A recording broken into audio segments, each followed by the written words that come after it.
Hello, everyone. Thank you for watching. Gordon Causey, as always. And here's Candy. If you've seen my channel before, you know this is how it always starts. Candy bugging me for this. It's right now 11:36 p.m. It's Sunday evening, the 21st of January, 2024. And here we go. Give me your paw. There. Come on up and say hi. There you go. Good girl. And I'll start out the way I always start out, thanking everyone. I genuinely do appreciate the new anyone who subscribes. Pathetic, miserable channel, as I always like to say. No production values, dirty curtain behind me because you always have to pull it from that side to get outside. And I got my painting. Les Tate, Old Bill's Place is the name of the painting. I love it. It's a nice juxtaposition of probably about 1978 Toronto, the CN Tower in behind, and some dilapidated old building in front with a diner in the lower half called Old Bill's Place or Bill's Place. Bought it at an art auction, probably in the 90s. Paid $125. I remember the price. Anyway, I'm talking tonight about Donald Trump. The news has just come out that Ron DeSantis, governor of Florida, has now suspended his campaign for the GOP Grand Old Party nomination, for the Republican nomination, and has endorsed Trump. This follows on the heels of Vivek Ramaswamy. I think I'm pronouncing that gentleman's name correct. He also dropped out and also endorsed Trump. And there's a lot of chatter saying that Trump is being advised from many different quarters to pick Vivek Ramaswamy as his running mate. And I think that would be tantalizing. That prospect of a ticket of Ramaswamy and Trump would be, to my mind, ideal. But I'm a Canadian, so I can't. Not that it would matter. Even if I could give an endorsement, who cares what some Joe Nobody up in Canada thinks? But I'll tell you what I think regardless. Prior to 2016, in the years prior to 2016, in the years prior to Donald Trump actually seeking the nomination of the Republican Party, eventually winning that nomination and then going on to defeat Hillary Clinton in that 2016 election. In the years prior to that, I never liked Trump. I never cared for him. I used to be far less circumspect when it came to the news. I talk often on this channel about how the media programs us, how we're programmed what to think, what to believe, and even how to feel. And the reason I've come to that realization is because it worked on me. I did not, I wouldn't say I hated Donald Trump, but it was close to that. I did not like the man. I did not like his public persona. I read an article that was published, I believe, to the New York Times. I've spoken about it in my last video that I did on Trump. What the New York Times did, what they reported on, was they sent investigative journalists into Trump's property management company and had individuals seek to rent properties in Trump buildings. And they sent in black applicants and white applicants. And they would either have the same basic financial profile, or actually the black individuals would have superior backgrounds than the white applicants. And what the New York Times reported was that universally the black applicants would have their application for a rental unit denied, whereas the white couples would get accepted. And so the obvious inference was that Donald Trump is a racist. And I don't know whether he is or not, but I don't think he is. Broadly speaking, I think the New York City real estate market is racist. I know that I know a bit about. I grew up in the United States. I spent 9 years growing up in New York, New Jersey, and Oregon, and I know that in New York, in a lot of places, a lot of U.S. cities, towns, that the market is racist. Uh, I hope it's getting better, but I suspect not. I believe I mentioned this in my last video about Trump. How my eldest son was going to a preschool and was friends with another kid whose parents were from the States. Uh, One was from Akron, Ohio, and the mother was from Akron, and the father was from Indianapolis.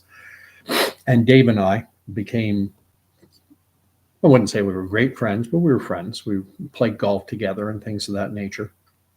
And they're both black.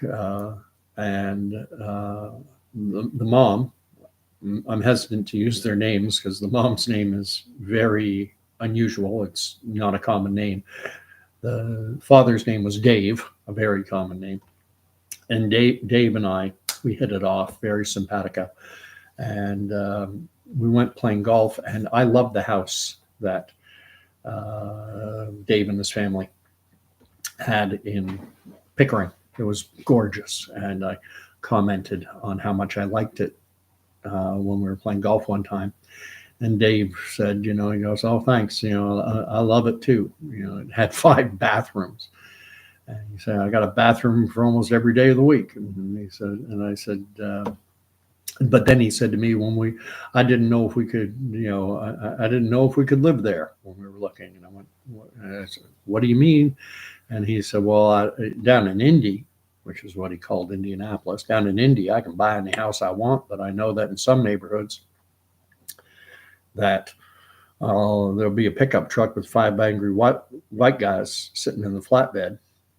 And he said, "But y'all don't have that here in Canada." And I jokingly said to him, "Well, maybe in parts of South Oshawa." And that was in and around, the year 2000, early 2000s, 2003, 2002, somewhere in around 2002, 2003. So it wasn't that long ago, 20 odd years ago. Amazing how old I'm getting. So maybe things have changed, but I suspect not. Back in 2016, 17, I was down in Virginia Beach, Hampton Roads area of Virginia. And I noticed this a distinct black and white divide, which is unfortunate, which is sad. But anyway, I don't actually think.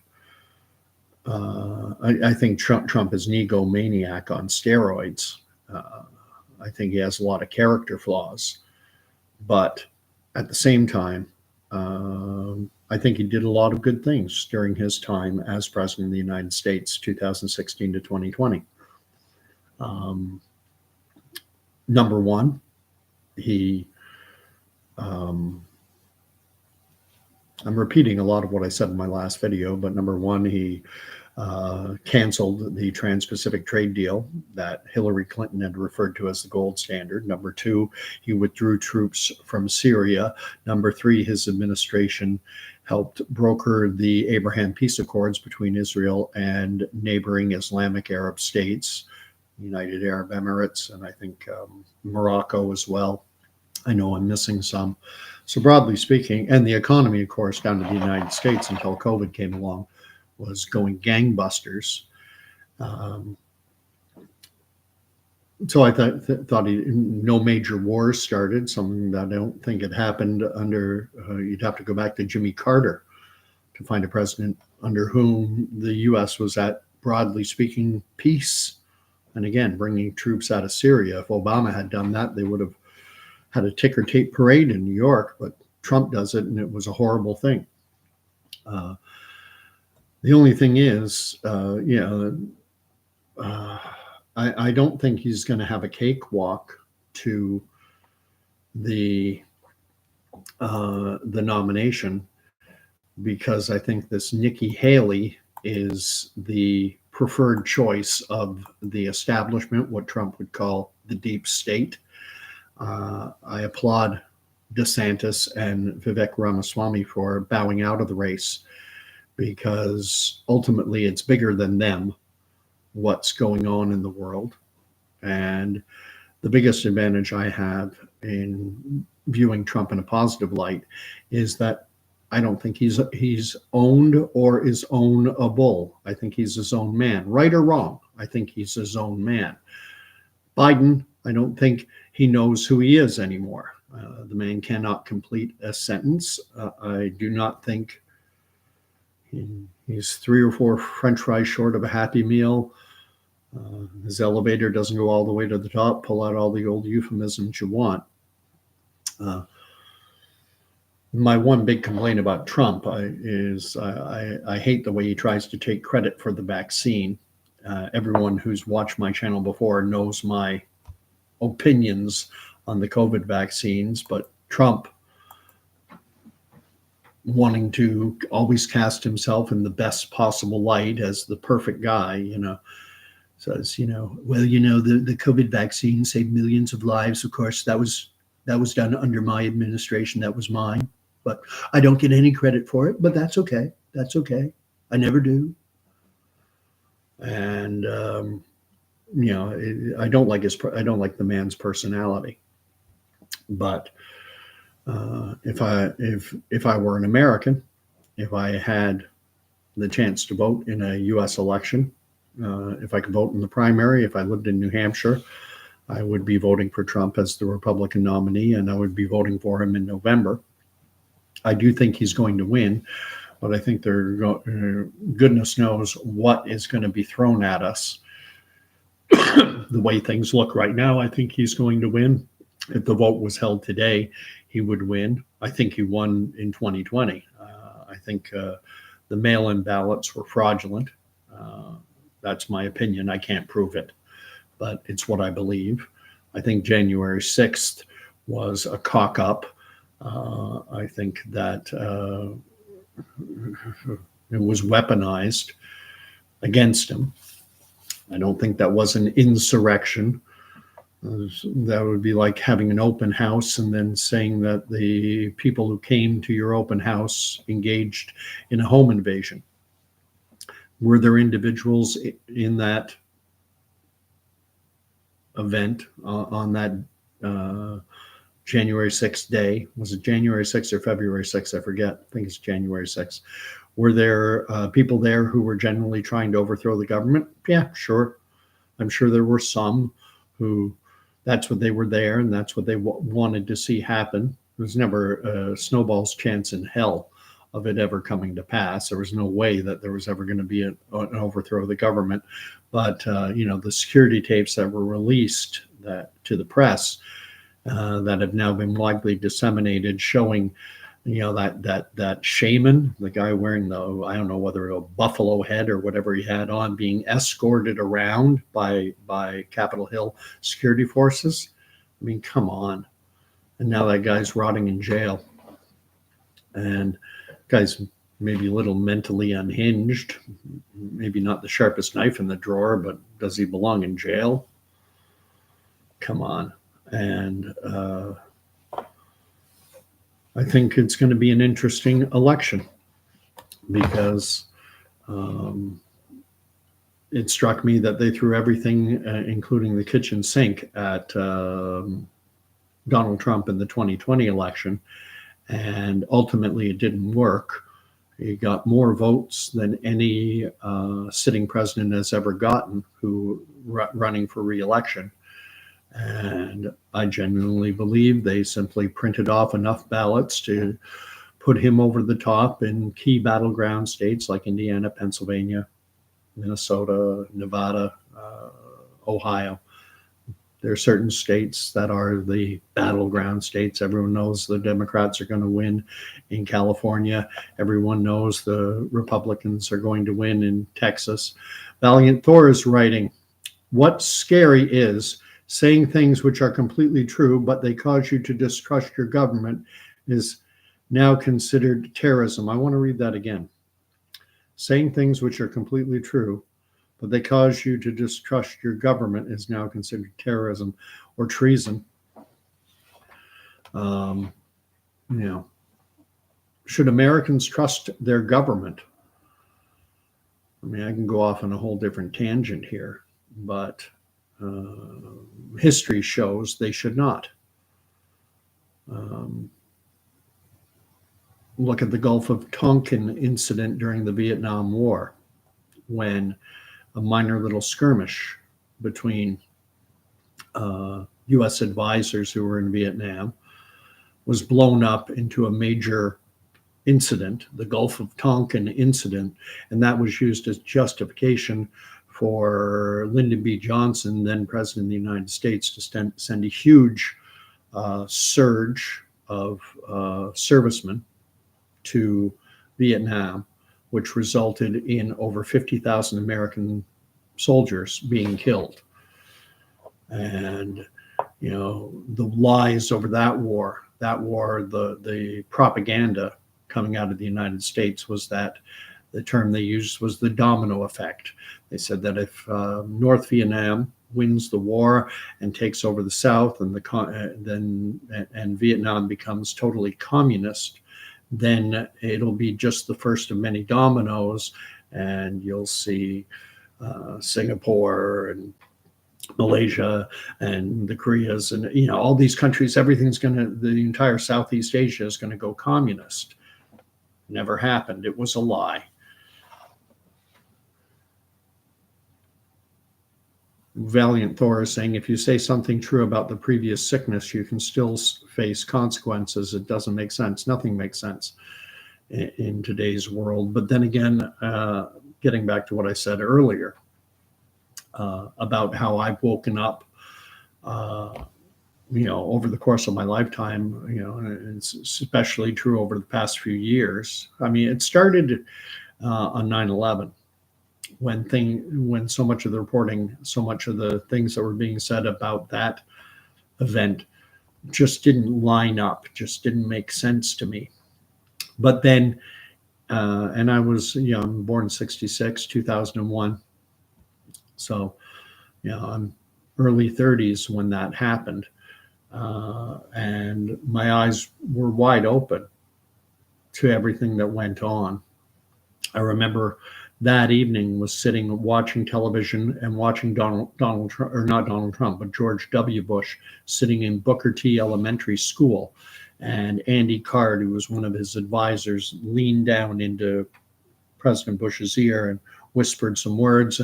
And the talking heads on the TV said, this is Andy Card informing President Bush that a second plane has now hit the Twin Towers. And you saw Bush just sitting there nodding his head. And I turned to my wife of the time and I said to her, I said, he knows. He already knew.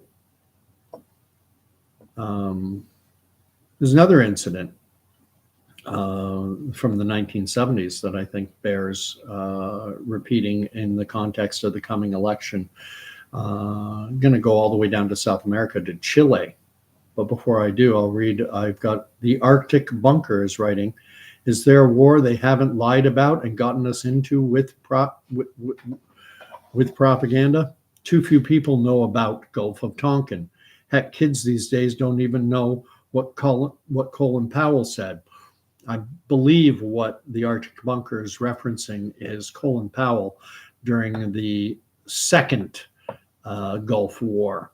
Colin Powell went in front of the United Nations and the world, because it was televised, and he proved that Iraq had weapons of mass destruction, which was what led the United States and a so-called coalition of the willing to go in a war of invasion, which eventually overthrew Saddam Hussein's regime and allowed the U.S. to go in and install a puppet government.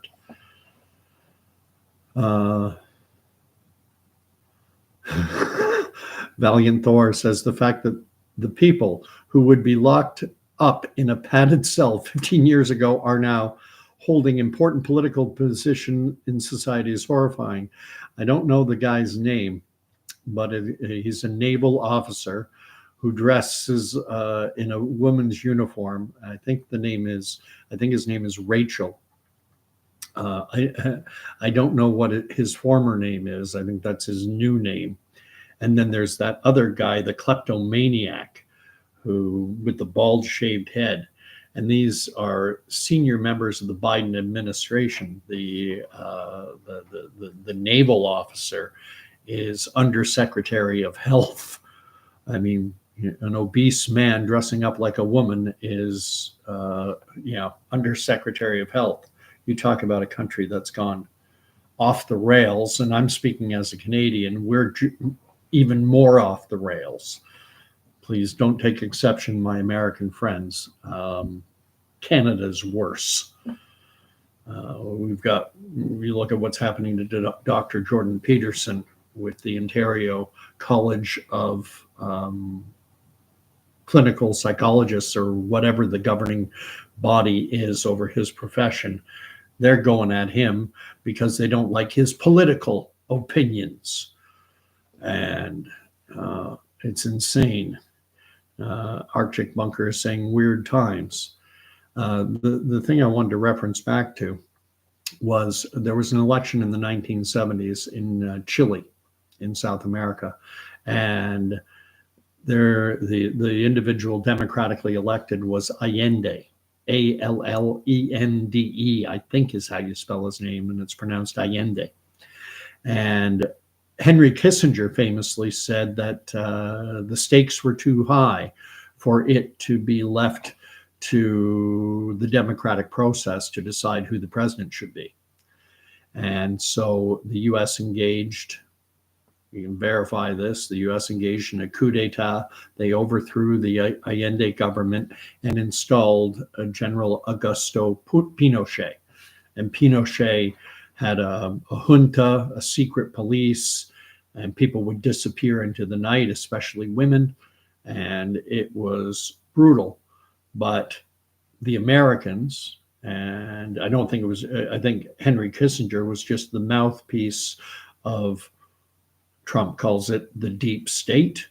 And the deep state is controlled by invisible powers that behind the curtain, so to speak. Man, the comments are coming fast and furious. The Arctic Bunker is saying, hopefully Trudeau is gone this time. We're stuck with him likely until, I think it's September of 2025. So we have a year and a half in Canada left of our dilettante, posing, empty-headed, virtue signaling, moronic Prime Minister Justin Trudeau. We're stuck with him. The only way, parliamentary democracy, the only way for Trudeau for us to have an election before September of 2025 is if Trudeau himself were to ask the Governor General to dissolve Parliament for the purpose of calling a general election. That, or there would have to be a vote of no confidence, meaning a major piece of legislation, typically with money attached to it, or an actual, the government can declare this is a confidence motion. And then if that bill is defeated, it is said that the governing Liberals, it would be said that they have lost the confidence of the House, and then an election would be called. So anyway, I've got Valiant Thor, who must be American, because he's saying, based on our current congressional hearings, only thing left is for the ETs to reveal them. Is for the ETs to reveal themselves. Then every single piece of toilet paper on the planet will be gone. Oh, man. I've watched some of that. I've watched some of those hearings, and it's entertaining. It's interesting. And, what is it called? Project Bluebeam. this idea that holographic images and such would be used to kind of fake an alien invasion or an alien, to announce an alien presence. Goodness knows what's coming down the pipe in the years to come, in the months, who knows, weeks. Valiant Thor is saying the current narrative will lead to this, and then to a stricter surveillance state and more government control than the sickness brought us. I largely believe that COVID, basically, that was a major component of the COVID era. Was it enabled them to bring in the infrastructure for the vaccine passport, which can then be used to leverage into a digital ID, so that, in China now, they have this social credit score where you need to have so many points if you want to be a full participant in society. I've used this example before. You might live in Shanghai and there's a rave going on, a big party, a big street party, and you want to go to it. Well, if you want to go, your social credit score has to be, I'll just say 1,000. I don't know what their credit score numbering system is, but I'll just say you have to have a social credit score of 1,000, and your credit score can go up or down based on any number of factors. Show up late to work, it goes down. Show up every day on time, your score goes up.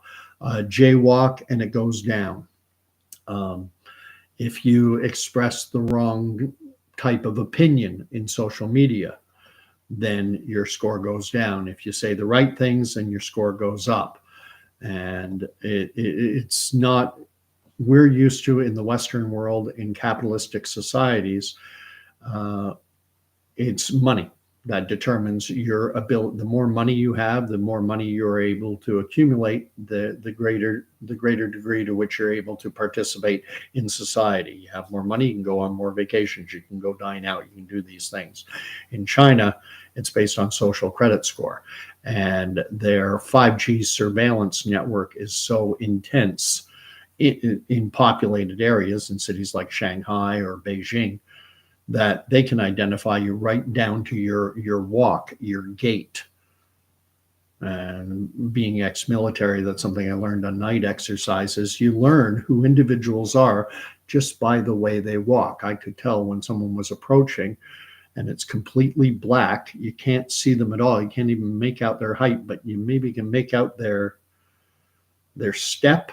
You can just see the silhouette of their legs. You can identify a person. And it's reported that the Chinese can even identify a person by the way they walk, by their gait. And then the Arctic bunker, he was famous for helicopters. I won't say more. I don't know who you're talking about. He was famous for helicopters. I don't know who you're referring to. I know there was the Sikorsky helicopter that was supposed to replace the old Sea King helicopters. That was Jean Chrétien. Brian Mulroney chose the Sikorsky helicopter to replace the aging Sea Kings, which were crashing everywhere. And then Jean Chrétien's government came in and they canceled that contract at a cost of $1 billion or so to Canadian taxpayers. And then the Canadian Forces was forced to continue with these broken Sea Kings for a number of years afterwards. And they struck a new committee to try and find a replacement. And I remember it was the EH-101, which the committee recommended, but Chrétien refused to acquire that specific helicopter because it was simply the updated version of the helicopter that he had canceled the contract for. I think it was with Lockheed Martin, but I could be mistaken. I forget. No, it was Sikorsky. Was the name of the arms manufacturer. And now I've got the Arctic Hunter going back, who wrote when I was talking about the next election. Yeah, Singh won't call it, unfortunately. the NDP could pull support, right? Yes, you're right. The NDP could pull their support, but what would have to happen is there are 338 seats, and I don't have the breakdown in front of me, but Trudeau's government does not hold a majority position. They have 100-ish votes, and they have to get the support of, and we have a pizza parliament. We have the Liberals, governing Liberals, the official opposition Conservatives. Then we have the NDP, the Bloc Québécois, and the Green Party. And I'm not sure, but I think even with the Bloc Québécois, if they support the government, back the government up, then no, you basically would need all of the Conservatives, NDP, and Bloc, I believe. All three of them would have to vote no confidence against the Trudeau government for an election to be called. And taking a less partisan look at things, when Stephen Harper was prime minister, he was elected to 2 minority situations and 1 majority. When he was leading a minority parliament, he was very skillful and adept at always ensuring that either the NDP would back down or the Bloc would back down. And so he was always able to maintain his hold on power. Oh, okay. The Arctic bunker was in reference to that helicopter remark was talking about Augusto Pinochet. Valiant Thor is saying the black budget world is at least 250 years ahead of anything publicly available. I will try to give you an example, and I look forward to it. The black budget is those items that we don't know about. They're in the black. It's like when you ask for FOIA, Freedom of Information request, and you get a document back from the government and they've redacted or blacked out things. Well, a black budget is line items that we don't know about, money that's going to things that we don't know about. And what Valiant Thor is suggesting is that this world, this black budget world, where there are things being financed out of sight, that they're working on things that are, he's saying 250 years ahead of it. And I think he's likely talking about technologically speaking. Arctic Bunker is saying, look up Pinochet. Yeah. Death flights when you have time. Okay. Like, it was disgusting what happened down in Chile. But getting back to that point, I think it's the same mentality now exists within the United States itself, United States proper, especially with a character like Donald Trump running for president, because again, to state what I said before, I don't think he's controlled, and I don't think he's controllable. And the Constitution of the United States of America, there is so much power consolidated within the White House, especially over the past, this has gone on for a while, but the use of executive orders to bypass congressional oversight has become more and more popular. I don't know how, I know it happened a lot under Clinton, happened a lot under the Bushes. Obama used it a lot. Trump used it as well. Biden has used it. And so there's so much power, there's so much authority that exists. Ideally, the US government system is built on checks and balances. You have the 3 branches of the executive, those being the presidency, the Congress, and the judiciary, the Supreme Court of the United States. And usually what will happen is that legislation is written in Congress. They're the legislative body, and they write up the legislation. And the first house it has to go through is through the House of Representatives. And if it gets passed there, then it goes to the Senate, and it has to pass the Senate. And then it goes to the President of the United States, whoever it is at the time. And for it to become law, the president must sign it. If the president does not sign it, that is considered a veto.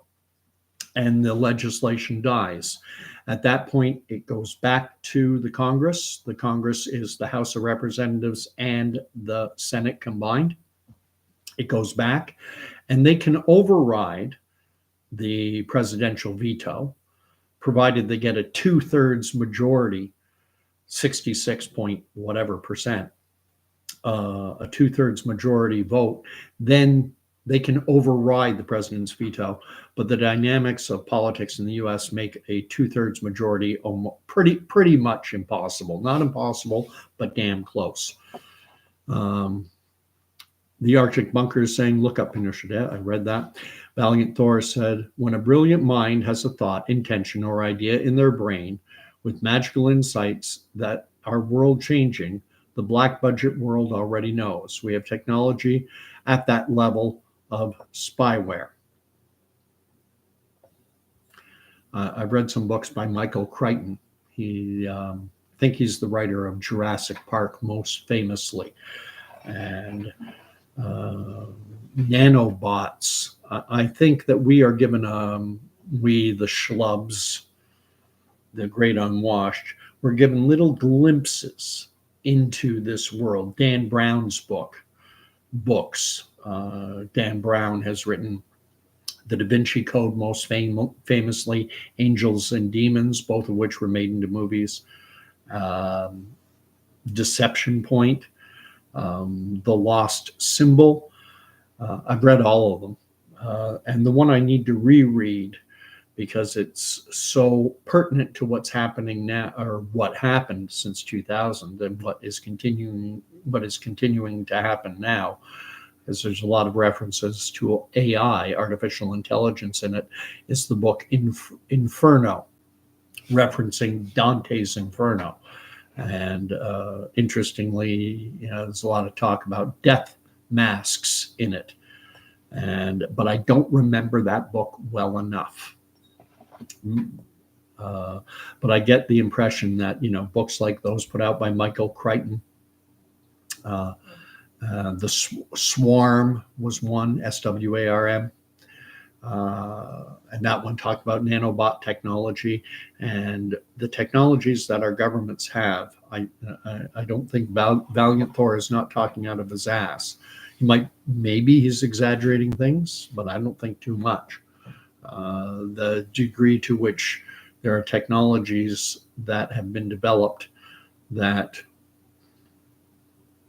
humanity would find scary. The Arctic Bunker is now saying, I wouldn't be surprised if Thor was right. I'm guessing 30 to 50 years ahead, but it would depend on what you consider 50 years advanced. But if we use Moore's Law, I think it's about 50 years. I don't know Moore's Law.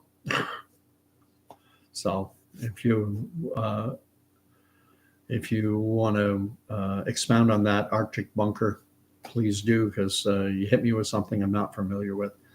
Valiant Thor is saying, have a blessed night, liked and subscribed. Hey, thank you so much. All I'm trying to do on this channel is try to inject what I consider myself to have a reasonably decent capacity to put my thoughts together and share them out there.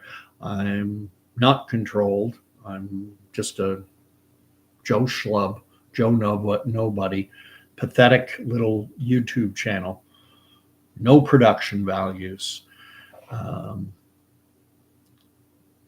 When it comes to the David Rubins, the Ben Shapiros, the Jordan Petersons, and others, I often wonder to what degree, if any, they are controlled, because there is controlled opposition, absolutely. And bringing this back to the subject line of this, and that's the issue I think they have with Trump. I don't think Trump is controllable. He's achieved something I've heard referred to as exit velocity. He's no longer he's cut the strings.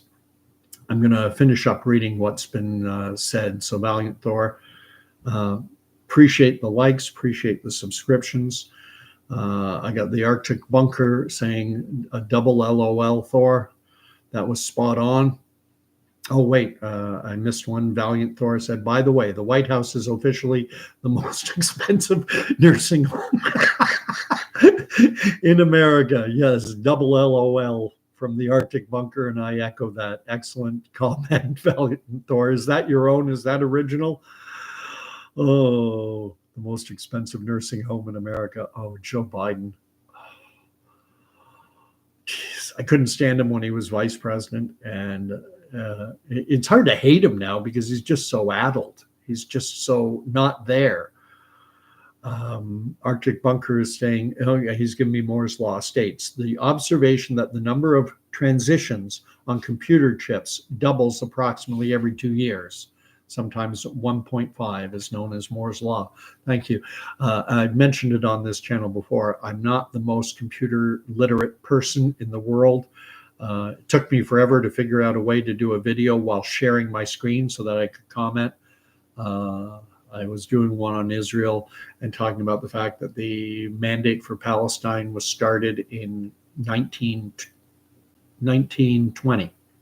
That's when the mandate for Palestine was initiated. But I didn't just want to say it, I wanted to be able to back it up. And I was able to show the documentation about the San Remo conference and the map that actually delineates where the original mandate for Palestine was. And it was all of what is Israel now and all of Jordan. That's Palestine. You know, it's funny now, it's like Palestine, they forgot there's 75% more of it, but that's a different issue. The Arctic Bunker is saying you deserve more subs, but the YouTube game is hard. I know from experience, LOL. I'm guilty of being a bit of a subscription whore. I do want the subscriptions. I will admit, you get a little endorphin or dopamine, some little chemical in your brain. Oh, people like me. Yay. Yeah, and I'm guilty of it. But at the same time, I'm doing my damnedest not to be controlled by it. It has occurred to me to invest in some software and to improve the lighting and maybe get a professional camera as opposed to just the embedded one on my computer and do things to dress things up. But then I think it becomes more about the cover and less about the content. And I want to be more about the content. I've even thought about shaving my head back down. I guess it was beginning in December. I have all for over 15 or so years. I'd shave my head down when I have a shower, just bick it, shave it down to the wood. And I just had a goatee and a mustache when I was in the military. I didn't have either the goatee or the mustache because you weren't allowed when I was in. Now they'll let you. If you're a guy, you can have a ponytail, you can have a full beard. When I was in verboten. So anyway, having shaved my head for so long, I was curious to see, do I have, what's left and what color it is. My beard's gone pretty much completely white. I still think there are some flecks of dark hair in there, but maybe I'm the only one who can see that. But I was curious to see, have I gone gray all over? And nope, it's still brown, dirty blonde. Brown hair, a little bit graying around the temples, but that's me being a narcissist, so pardon me. Anyway, hey, Valiant Thor, Arctic Thunder, you made this an enjoyable evening and an enjoyable video. I love it. I always enjoy engagement because it gets me going, brings to mind things I hadn't thought of for a long time. I got to look up about Augusto Pinochet and these night raids, these helicopter raids that he's referring to. You learn something. And is what's going to happen come November 2024? Is Trump going to win? I think they're going to throw everything in the kitchen sink. I think they're going to do everything they did to him in 2020 and more. And ultimately, if they don't think it's going to be enough, it wouldn't surprise me if we see another mail-in ballot fiasco where everyone goes to bed going, okay, looks like he's up by 250,000 votes here, 500,000 votes here. All right, He's winning all the key battleground states. Okay, fair enough. And then you wake up in the morning and all the talking heads are announcing that, well, in the state of Indiana, they got 700 ballots came in overnight or were counted overnight, and they were 90%. Everyone who mailed in a ballot was voting for Joe Biden. Please.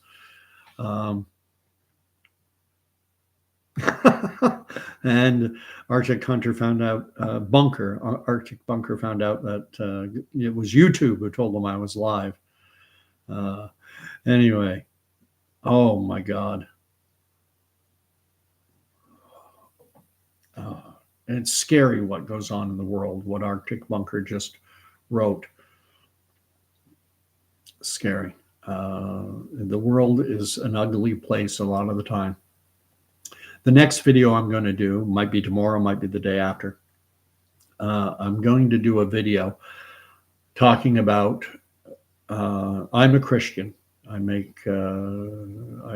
that in many of my videos.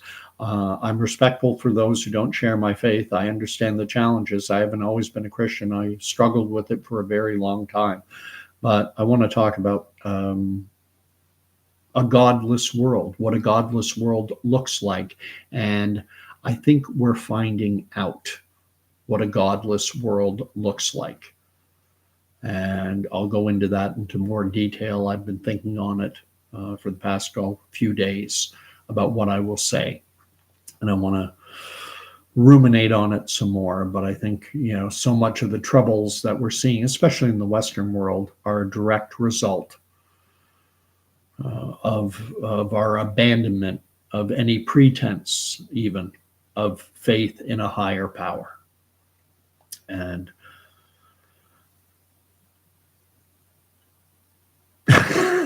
Arctic Bunker is saying that he's an atheist and has a feeling that he knows what I'm going to be saying and that he's probably going to agree with some of it. LOL. Well, I'm going to talk about truth.